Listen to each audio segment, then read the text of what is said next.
Welcome to Global Insiders Podcast. I am Ryan, the peripatetic one, bringing you information about opportunities relating to jobs, traveling, and any information that can elevate you to your rightful place in this thing called life. You can find more information and how-to methods on globalinsidersgroup.com. That is insiders with an S. And here is today's show.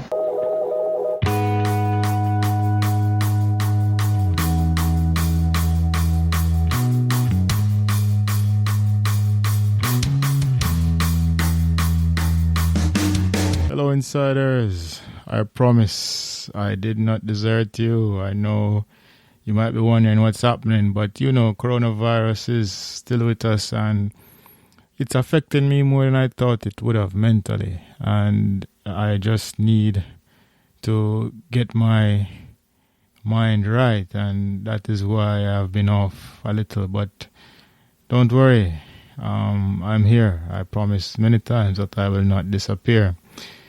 So here I am today, and I'm trying to keep the show relevant because, as you know, the show was really focused on people traveling and reaching for their dreams. But right now we're all in such a place where we have to be thinking about how to move forward, how to achieve all those wonderful things that we can. So with that in mind, I am trying my best to make the show as relevant as possible. And I'm looking at the tech field as a field where we all can keep abreast of. And I will try to focus the show that way, so you can stay informed with the tech field and get information regarding jobs and so forth regarding the tech field. Of course, when it is possible for me to interview persons who are in the field, I will do that. So please, I hope you will journey with me as we move forward in that direction. As you know, in the United States, racism has reared its ugly head more than ever before. And being a part of Global Insiders, or being the Global Insiders, we cannot ignore this. Racism is a real thing. It's something many brothers and sisters deal with daily.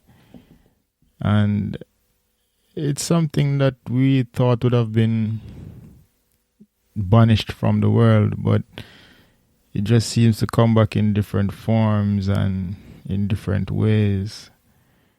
So, with that in mind, personally, when I think about racism, it really gets to my core, because I'm of the belief that we can really get along, we can live together, we can achieve together as a race. As a human race, we can do so many things together. And I have been able to travel and experience cultures vicariously through others, and from meeting people from all over the world, just about all over the world. And things are better when we have people working together and people sharing. You don't have to look too far. Just look at the food we eat. If just look at how that mixture, that coming together, or just putting those flavors together, how well make things so much better tasting when you have that happening. So definitely, I know that when we mix things and when we collaborate, it's much better than when we just stay one side. And that's just a basic thing. Just look at the products we have all around us and the language we use and so forth. A lot of persons would think the language they use is theirs, but if they only can see how many loan words have become a major part of their language now, they would understand. But let's just keep it moving because we don't want to stay down. As Will Smith said, racism is not getting worse, it is getting filmed, and let's hope that the love and the collaboration that we do with each other also gets filmed. So wherever you are, try to do your best to love others, and maybe love is a strong word, but care for others. Just think about other people in a way that you think about yourself. As I said, it is disheartening at the amount of hate that is circulating in the world. That has more than enough for all of us who are occupying it.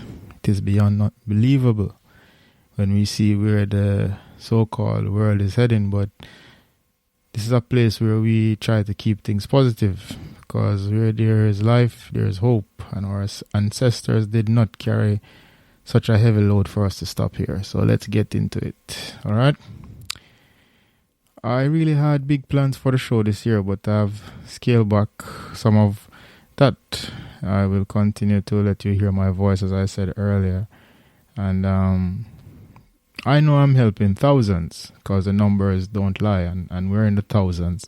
We want to be in the 10,000s and the 100,000s and the millions eventually, and we'll get there, because the show is the show is here to help others, but also to help me. So now, I am not seeing the money, but I can show you the money. So where is the money at? The global business and government purchases of tech goods and services are forecast to reach more than $3 trillion in 2020. And that's according to Statista.com. So you can go on to Statista and check that out for yourself. That's a lot of money. So what does this mean? Simply, tech is hot.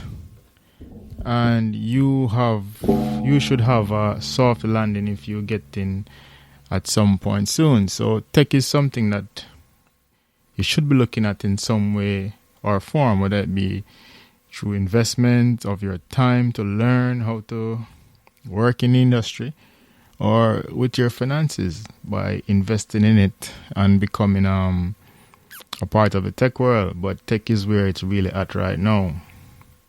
With that in mind, here are the top tech hubs in the world. Silicon Valley, which is in California, so San Francisco there, New York City, London, Beijing, Boston, Tel Aviv, which might surprise some, but this is Israel, man. They have always been at the cutting edge of tech. It's something that's not really talked about much in the media, but Israel, they have always been very big in tech. And although Iran is not on this list, Iran also, they're also pretty big in tech. But Tel Aviv, Shanghai, Los Angeles, so two places in California is on the list, and Seattle. And last, Stockholm. So, there are many other countries, but these are the top ones that are the tech hubs. So if you are planning to get into tech or even do investment, these are places that you should look into and see what's happening there, because this is where the money is at. These are the places that are really making the money. What can you do in tech? Well, stay with the show. We will teach you about what you can do in tech, even coming from a non-tech background. I myself have been improving in this area. My background is more psychology and the social sciences. That's what I studied. That's what I love. But you have to adapt. You have to learn how to keep up with the pace of change, or else you'll become a fossil. And none of us will live long enough to become a fossil. So why become a fossil in your mind? You work on your mind, work on the skills that you have, and increase your ability to learn and to give to society. Next, Facebook. Where are the Facebook fans? I can hear the loud noise there over the airwaves. I mean, Facebook is a very interesting thing. I myself, I'm one of the worst Facebook users because I'm not the type to really divulge a lot of information on Facebook. But Facebook I saw it for what it was. It was a new technology. This is more than 10 years ago. And I, just being the type of person I am, I delved into it just to see what it was all about. But overall, I tried to stay away from social media. Not because anything is wrong with social media, because I'm a heavy Instagram user. But it just not my style. It's just not my style. I'm not the type of person who is divulging information here and there or necessarily looking into people's lives. I mean, not that I'm saying something is wrong with that. If that's your thing, that's your thing. It's just never been mine.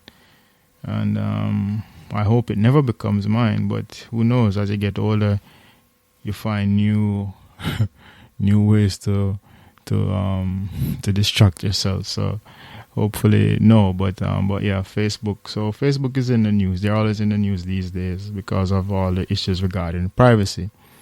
And now they're constantly criticized for many reasons, including being a purveyor of hate. Well, some companies are saying that they will no longer stand for this, and they have decided that they are going to pledge not to pay for ads on the Facebook platform in July. I don't know what 1 month is going to do to Facebook, but I guess they're hoping some sort of change will come. And they say the campaign hopes to put pressure on Facebook to develop better policies around sharing racist and hateful content. How do you feel about Facebook? Message me or tell me what you're thinking. In better news though, Google is still flying high, and they have decided to allow their users to fly pretty high too, and privately. Google announced that it will auto-delete web and app searches by default after 18 months for new user accounts. It will also auto-delete location history after 18 months for users with location tracking turned on. Existing accounts won't see any settings change. However, Google will also be promoting the option on the search page and on YouTube in an effort to drive more users to examine their auto-delete settings. Auto-delete can be turned on from the activity controls page. So one more time, if you're an old user, you will have to go to your activity controls page to turn on the auto-delete there, which can be good and bad. Sometimes you have some information that you would like to recall, and if you delete it, well, you can't get it. But at the same time, sometimes you might have information that you want to get rid of, or you thought that it was ephemeral, but it's there forever. And this is where this thing will help. So whichever one you want, now you have the option, which is good. They say that the system also extends to YouTube history, although the default will be set to 3 years to ensure the broader data can be used by the platform's recommendation algorithms. Google will also make it easier for users who use Chrome's Incognito mode, allowing mobile users to switch to Incognito mode with a long press on their profile picture. The feature launches today, which is June 26th that I'm reading this, on iOS, and will soon come to Android and other platforms. And you can read more about this in The Verge. Now, on a lighter note, teen power. I mean, TikTok teens captured attention these last few weeks for their online actions for requesting. They requested tickets for a Trump rally with no plans to show up. Good stuff. That's really good stuff. And now, before I go, I want to give you some tips. So today's tips: how to use social media effectively. First, a photo counts, so make it good. Whether it be of yourself or what the product or the thing that you want to talk about, get a nice photo that people can look at and enjoy. Be genuine and get to the point of what you are about. Don't try to make it bigger than what it is. Just get to the point. Your fans will find you. I mean, and you're talking to someone with a social media account with over 30,000 people. So, I mean, in the big scheme of things, that's nothing. But for regular people, yeah, that's something. So, yeah, be genuine, as I said. Get to the point of what you're about. Know the space you're in.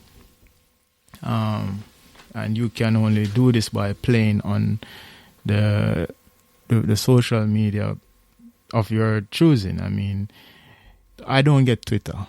I don't understand Twitter. I mean, I've tried it, but I don't understand Twitter. I don't know how to grow a Twitter. But as I said, I'm a heavy Instagram user. And I know how to grow an Instagram account. I know how to get followers, and I know how to manipulate that field. Have I messed with anything else? Apparently, I know how to grow a Facebook, even though I'm hardly on it like that. But yeah, I have a decent Facebook. The truth is, you can approach just about anyone on social media if you are polite and courageous. So be polite, be courageous on social media. Have an interesting or professional profile. So that goes back to the picture. So I mean, the picture starts it off, and then whatever you say in the bio thereabout, that's the profile. That's the meat of the profile. So make sure that it's either professional or interesting. And once again, if it's up to you being genuine. It's up to you being genuine. If you're a humorous person, put some humor in it. If you're not really a humorous person, don't do that, because it's going to fall flat. So if you have decided on a social media that you like, find a way to do it consistently. I think that is the key, though. Whichever social media platform you decide on, make sure that you are on it. I would say maybe in the first 6 months every day. Every day. And maybe you can take weekends off, but every working day, because that's what's really going to get you to understand what the media is all about, or the medium is all about, and how to manipulate it to your liking or to your needs. So you must engage your audience.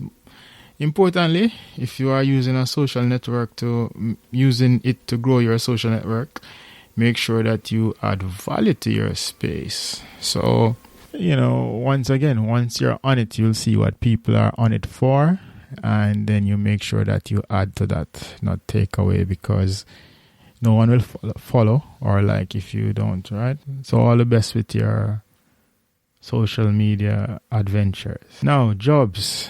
Trying to keep Global Insiders positive and educational. U.S. jobs market, and this is the market I will look into most. I'll either be looking into the U.S. job market or the British job market or the Canadian job market. Why?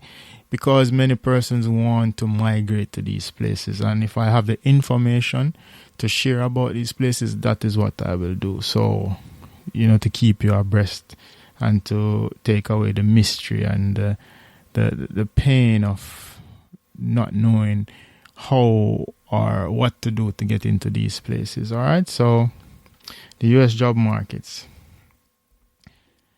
Right now, unemployment is a huge thing, but the good thing is that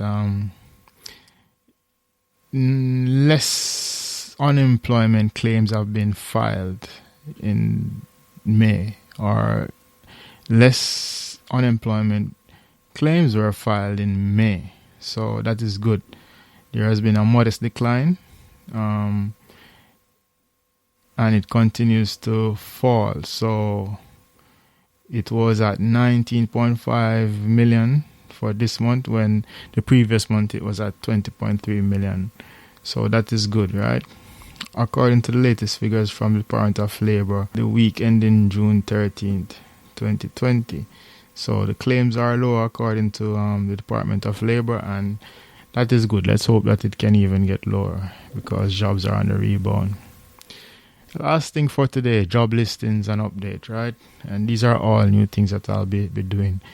And I'll be focusing on cybersecurity jobs. I think this is a field that, whether you're a seasoned professional or you're just coming out of university, this is something that you can look at. This is a space you can look at. I mean, even if you're not planning to work in the space, it's something you can keep abreast of, and I plan to do that for you. So cybersecurity jobs at the moment, if you go on monster.com, I'll be using monster.com as the indicator, because they are one of the more famous recruiting boards. So I'll keep you abreast of it, and you can use this number to gauge the job market and to see where jobs are, and whether the field is one worth going into or not. So this is more like an indicator. This is the Global Insider's jobs indicator of what is happening in the world.